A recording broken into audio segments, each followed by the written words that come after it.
Thanksgiving went badly. I caught my girlfriend with my brother on the bed. "He has more money," she said. I left in silence. Week later, when she found out he was working for me, I came back a day early. Thanksgiving was tomorrow, and I wanted to surprise Olivia. I'd been gone a month, longer than I'd planned, and I figured she'd be happy to see me. I even picked up a bottle of her favorite wine on the way home. It felt good to be back.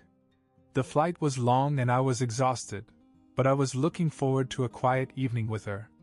Maybe order in, catch up, spend the holiday together like we always did.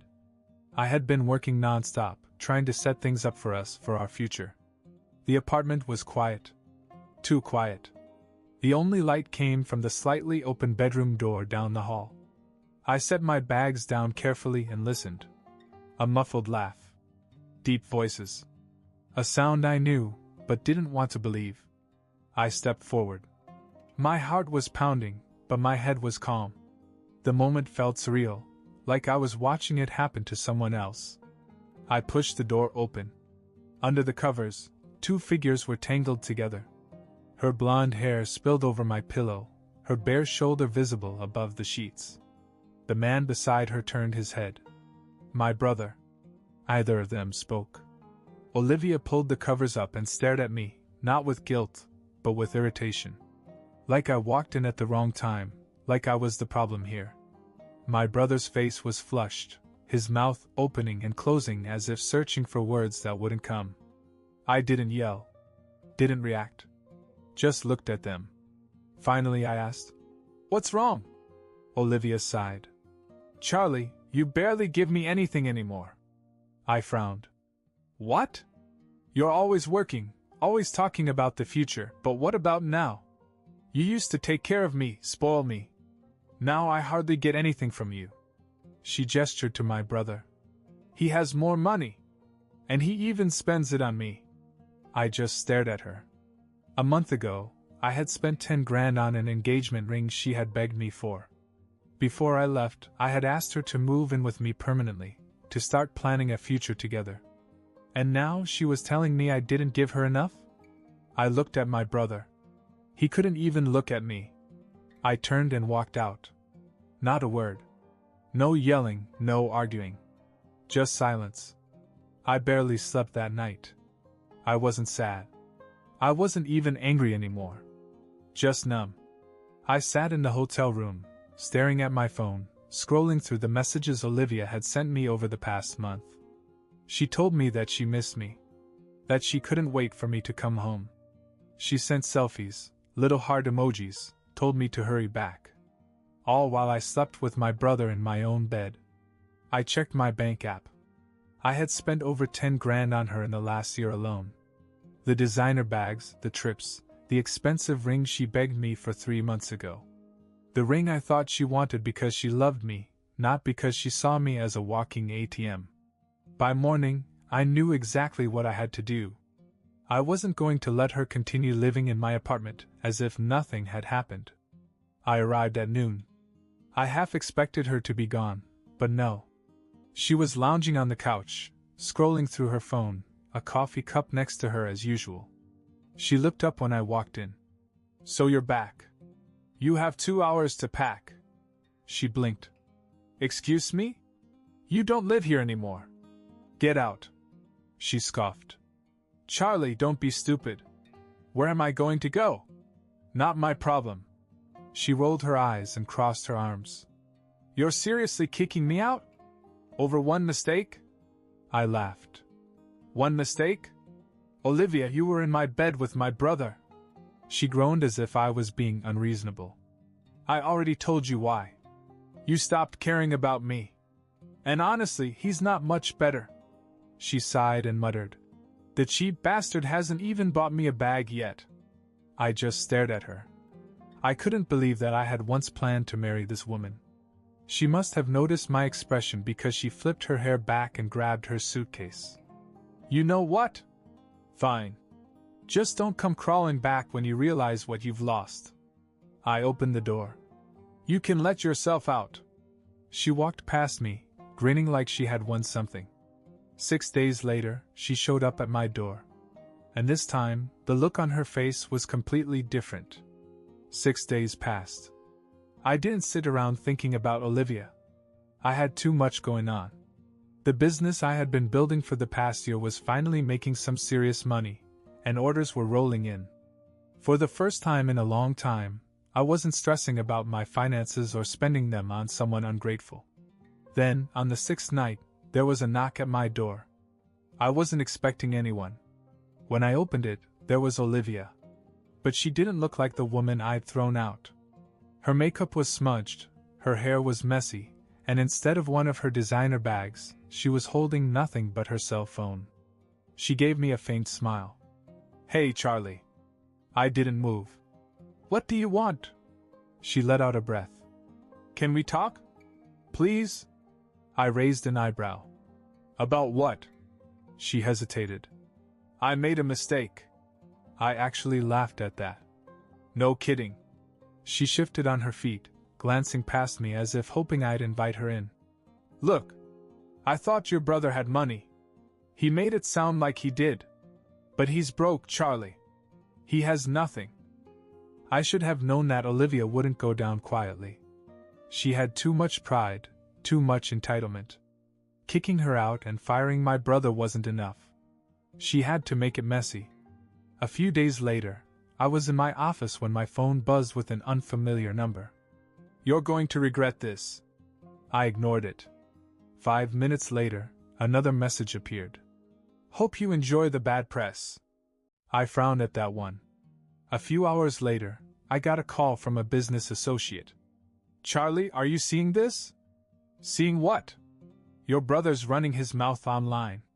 Saying you stole his ideas, fired him out of jealousy, even saying you tried to ruin his life out of spite.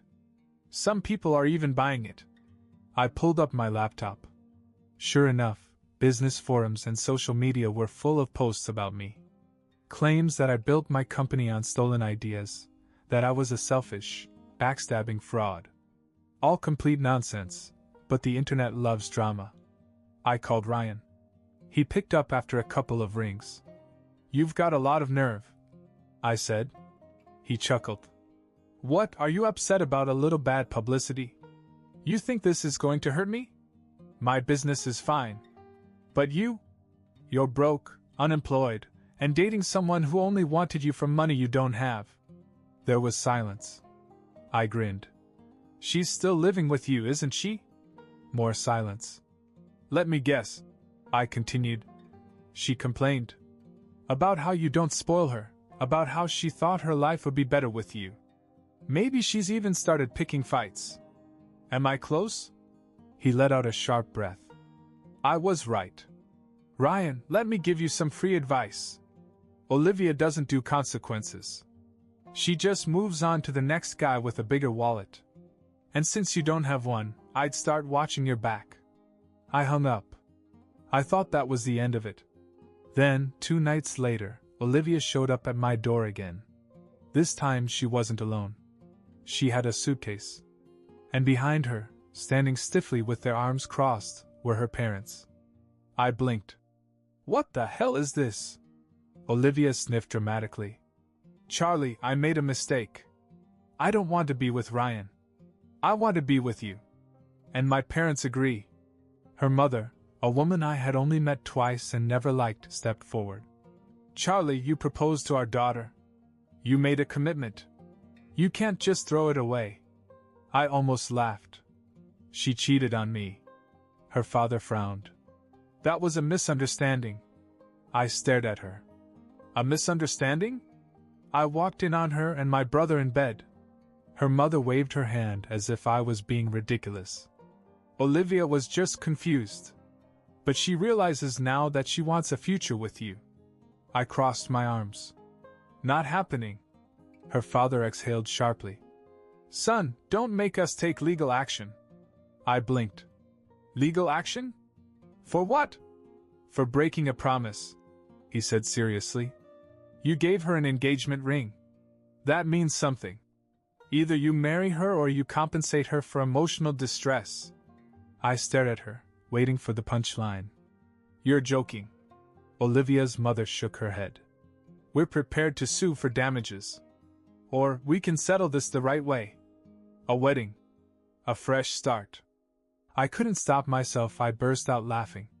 You want to legally force me to marry your daughter? Her father stiffened. It's the honorable thing to do. I was still laughing when I stepped back and closed the door in their faces. And that should have been the end of it. But Olivia wasn't done. I barely had time to process what had just happened before my phone exploded. Unknown number. Then another. Then a voicemail. I played it, expecting more threats from Olivia's parents. Instead, it was my own mother. Charlie, call me back. Right now. I just got a very interesting call from Olivia's parents, and I need to hear from you before I lose my mind. I sighed and called her back.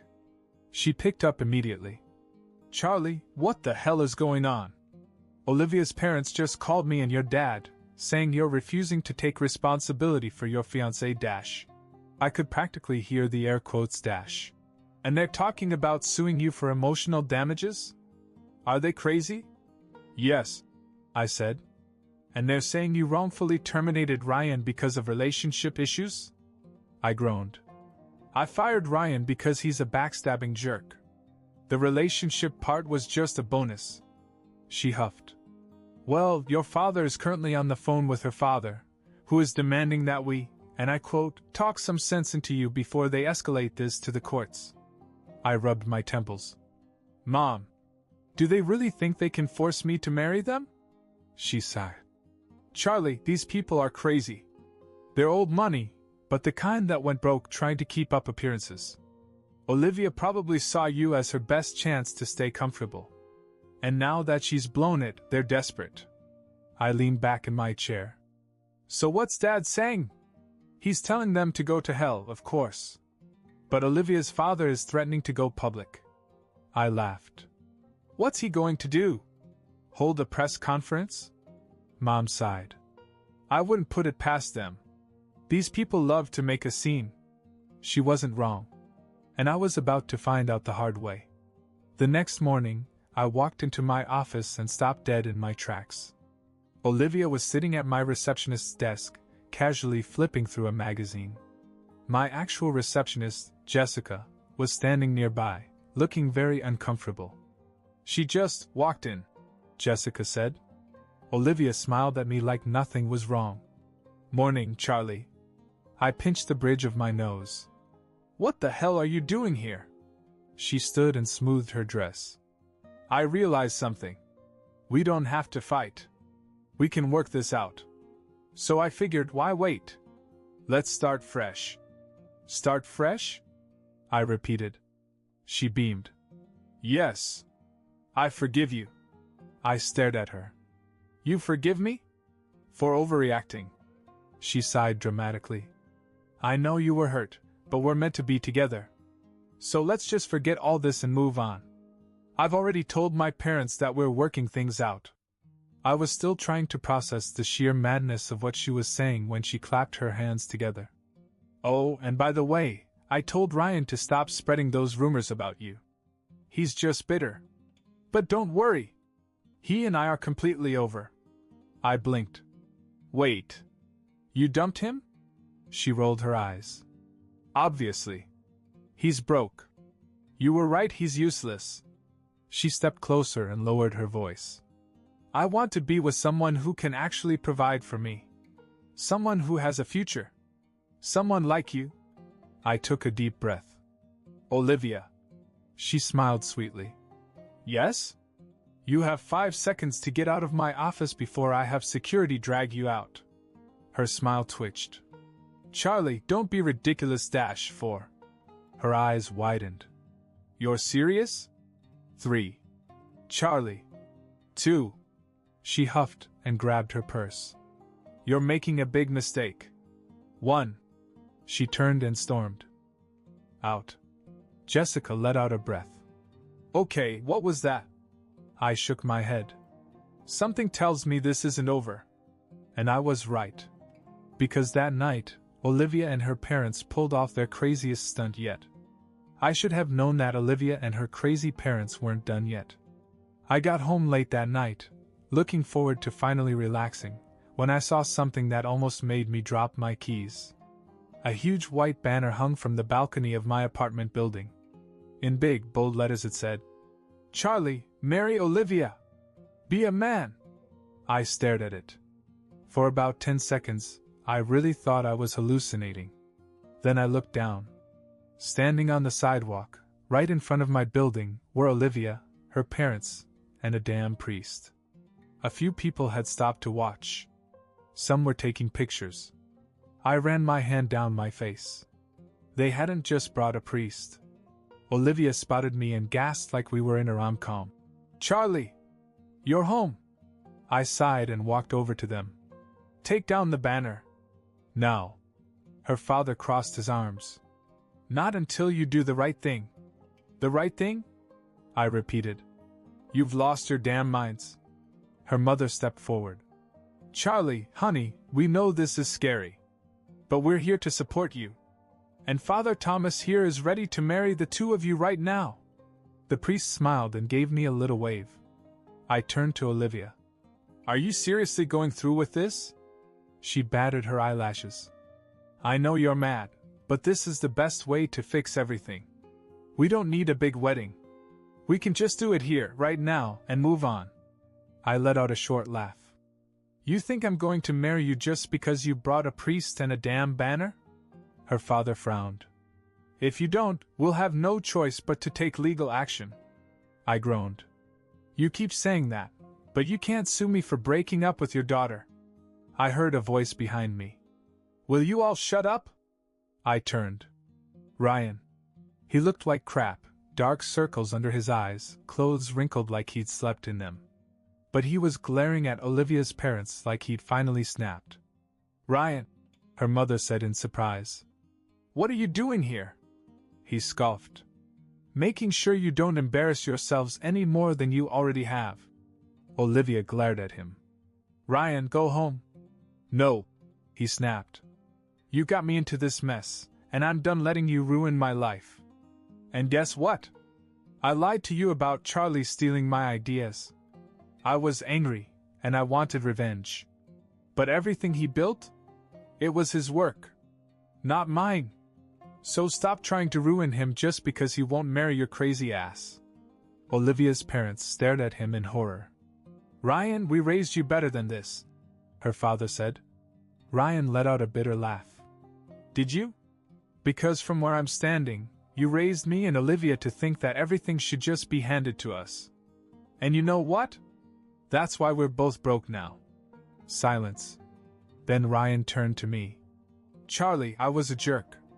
I don't expect you to forgive me, but I had to say it." I studied him for a second. Then I nodded. He exhaled, as if he had been waiting for this. Her father finally came out of his shock. "That's enough," he said stiffly. He turned to me.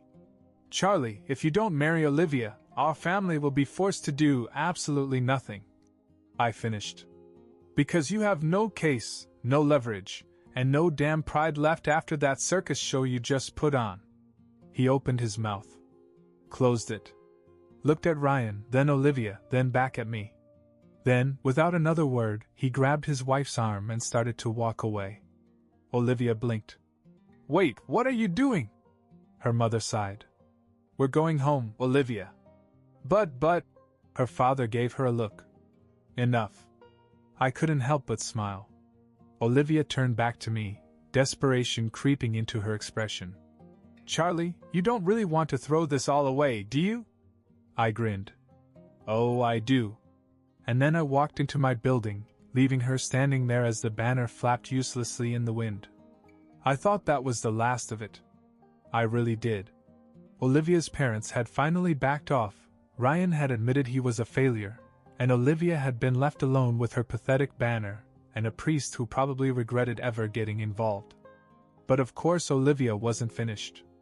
The next morning, I was sipping my coffee, enjoying my first real moment of peace in weeks, when my phone rang. Unknown number. I let it go to voicemail. Then another call. Then another. Then a text. "Charlie, open the door. We need to talk." I frowned. Got up. walked over to my apartment door and checked the peephole. Olivia. With her damn case again. I opened the door just enough to see her. You have 2 seconds to turn around and leave before I throw your suitcase off the balcony. She forced a shaky smile. Charlie, please. I have nowhere else to go. I raised an eyebrow. Ryan finally kicked you out? She swallowed. He's a loser. He couldn't handle me. I laughed. Olivia, you burned every bridge you had. I don't know why you think I'd take you back. She stepped forward and lowered her voice. Charlie, I have nothing. No money, no job, my parents are pissed at me. I made a mistake, okay? I should have stayed with you. I grinned.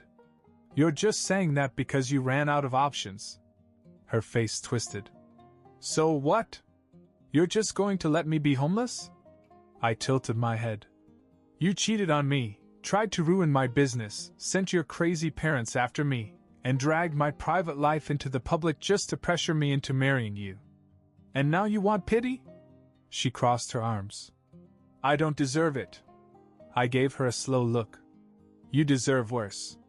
For the first time, real panic flashed in her eyes. Charlie, please. I'll do anything. I leaned in slightly. Anything? She nodded quickly. Yes, anything. I grinned. Good. Then pack your little suitcase, get your gold-digging ass out of my life forever, and never contact me again. Her face crumpled. You don't mean that. I grabbed her suitcase, walked over to the railing, and before she could stop me, I threw her off the damn balcony. She screamed. Charlie! I shrugged. You better go get it before someone steals all your nothing. Her jaw dropped. Then she finally seemed to realize that she had lost. Completely.